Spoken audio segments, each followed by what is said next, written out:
الحمدللہ رب العالمین الصلاۃ والسلام علی خاتم النبیین وعلی آلہ وصحبہ اجمعین اما بعد فاعوذ باللہ من الشیطان الرجیم بسم اللہ الرحمن الرحیم قال اللہ تعالی فی سورة المائدہ انا انزلنا التوراة فیہا ہدی ونور يحكم بها النبيون الذين أسلموا للذين هادوا والربانيون والأحبار بما استحفظوا من كتاب الله وكانوا عليه شهداء فلا تخشوا الناس واخشوني ولا تشتروا بآياتي ثمنا قليلا ومن لم يحكم بما أنزل الله فأولئك هم الكافرون۔ ترجمہ: بے شک ہم نے تورات نازل فرمائی جس میں ہدایت اور روشنی ہے، اسی کے مطابق انبیاء جو خدا کے فرما بردار تھے یہودیوں کو حکم دیتے رہے ہیں، اور مشائخ اور علماء بھی، کیونکہ وہ کتاب خدا کے نگہبان مقرر کیے گئے تھے اور اس پر گواہ تھے، یعنی حکم الہی کا یقین رکھتے تھے۔ تو تم لوگوں سے مت ڈرنا اور مجھی سے ڈرتے رہنا، اور میری آیتوں کے بدلے تھوڑی سی قیمت نہ لینا، اور جو خدا کے نازل فرمائے ہوئے احکام کے مطابق حکم نہ دے تو ایسے ہی لوگ کافر ہیں۔ گویا اللہ سبحانہ وتعالی نے تورات نازل فرمائی تھی جس کے اندر ہدایت تھی ان لوگوں کے لیے جو طالب ہدایت ہیں اور اللہ سبحانہ وتعالی کی طرف رجوع کرنے والے ہیں، اور ان کے لیے نور تھا، گویا روشنی تھی کہ وہ شبہات و مشکلات کی ظلمت میں اگر پھنس جائیں تو تورات کی روشنی سے نکل جائیں۔ اور اسی تورات سے جو نبی تھے بنی اسرائیل کے اور جو لوگ ایمان لائے تھے وہ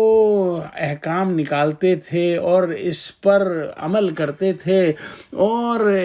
جو تورات کے اندر دستور عمل تھا اس سے ہی ہدایت اخذ کرتے رہے پیغمبر، اہل اللہ اور علماء بھی،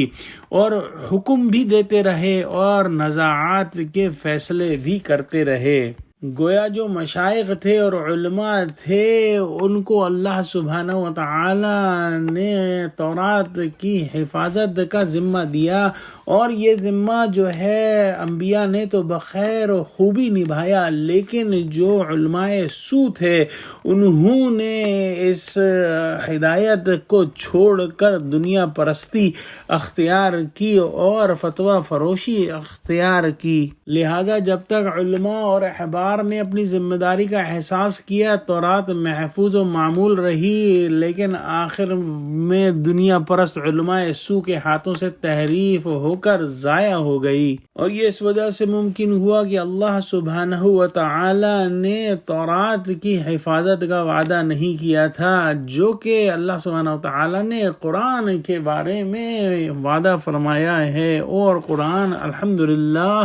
اللہ کے حکم سے آج تک 100% محفوظ ہے۔ اس کے بعد مسلمانوں کو حکم فرمایا کہ لوگوں کے خوف یا دنیاوی فائدے کی وجہ سے آسمانی کتاب میں تبدیل و تحریف مت کرنا، اس کے حکم کو اور اس کی خبروں کو مت چھپانا، اور خدا کے عذاب و انتقام سے ڈرتے رہنا۔ اور یہ خطاب جو ہے وہ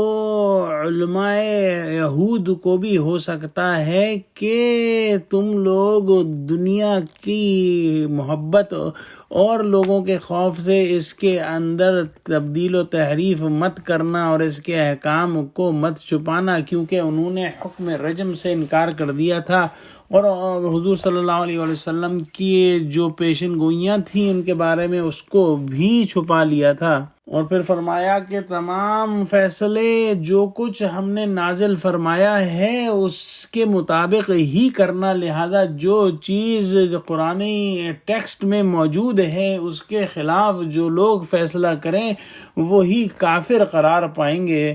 جیسا کہ علماء یہود جنہوں نے رجم کے فیصلے کو انکار کیا کافر قرار پائے۔ دعا کرتے ہیں کہ اللہ سبحانہ وتعالی ہم کو قرآن کا فہم عطا فرما۔ آمین۔ وآخر دعوانا الحمدللہ رب العالمین۔ السلام علیکم ورحمۃ اللہ وبرکاتہ۔